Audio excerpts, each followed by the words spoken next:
Hey, everybody. Good evening. Dr. Misty here.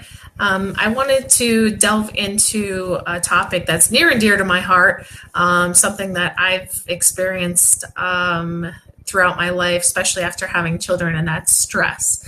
And so I wanted to address three specific ways that you may not even know that chronic stress and how chronic stress affects your life. Okay. So the first one would be to address that when your body is chronically stressed, you have what's called a sympathetic nervous system response. So your body has a multitude of different segments of your nervous system, and some of your nervous system are automated and automatic responses. Part of that system is either the sympathetic or the parasympathetic, or the wine and dine, and the wine and dine system is parasympathetic. The fight or flight is the sympathetic.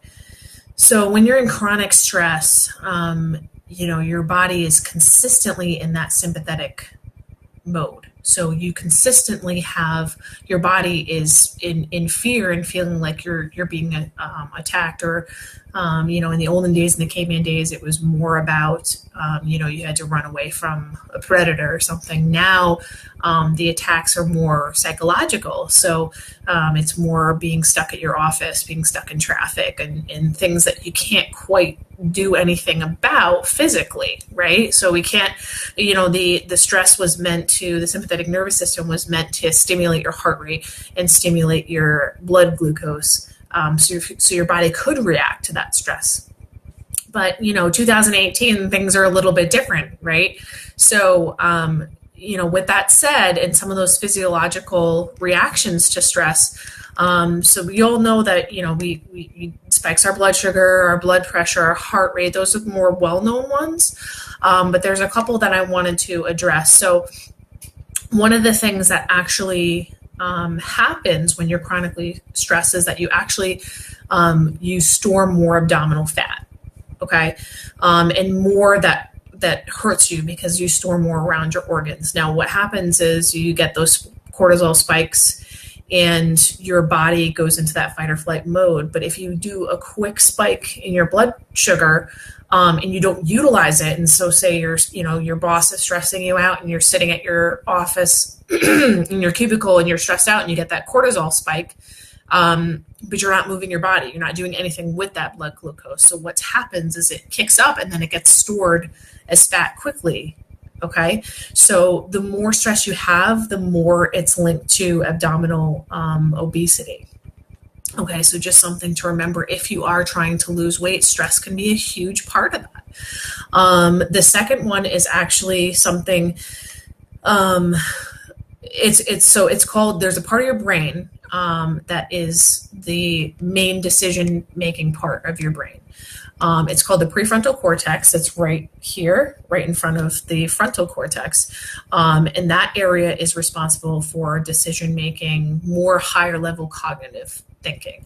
So there's actually research that shows a shrinking effect of your prefrontal cortex when you're under high levels of stress. So you're like, that's amazing. Your brain is actually shrinking. You're getting more physiological responses to fear. You're building new neurological connections and responses to certain stimuli. So just something to think about. It's not just about raises in blood glucose or feeling aggravated in the way you feel. Like your body is actually having physiological changes, and it affects health. And the last one, and something that I see day in and day out at my office, is pain. So pain is actually, it's your body's alarm system, okay? But pain is not registered at anywhere else except for in your brain. So your brain senses the pain. Your brain is what basically allows you to feel the pain. So if you get pinched on the arm or something, you fall and you cut yourself, your body's going to feel that pain by responding to a sensory stimuli in your brain. Okay. So when we're in a consistent state of stressed out, we're actually in almost like a heightened state in our brain. So you're going to actually, it could be amplify pain. It's linked to chronic pain. I felt it myself. When I am stressed out or feel certain things, I've talked about having a lot of the chronic fatigue symptoms. When I have points in my life where I'm experiencing stress or anything, it's almost like an amplifier, where it can cause more pain symptoms. So just a couple of things to think about that you may not be realizing that, okay, you're in a situation where you're under constant stress, but you don't realize it's as big of a deal. It is a big deal because it's affecting your health every day, and it's affecting your health in more ways than you can possibly, see. So I hope that adds some value to you guys and in your health, something that you can think about during the day.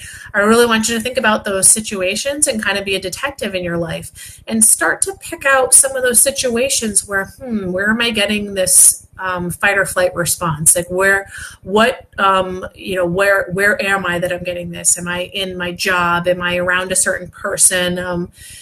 Just kind of be aware, be in your body, feel out when you're experiencing that stress, because knowing your body and knowing those triggers is half the battle. Okay. So because part of that is, you're starting to either avoid the triggers or learning how to cope with it, but you can't avoid it or cope with it until you know what it is. Right. So, again, I hope that adds some value to your week, and thank you so much for watching. Have a good week.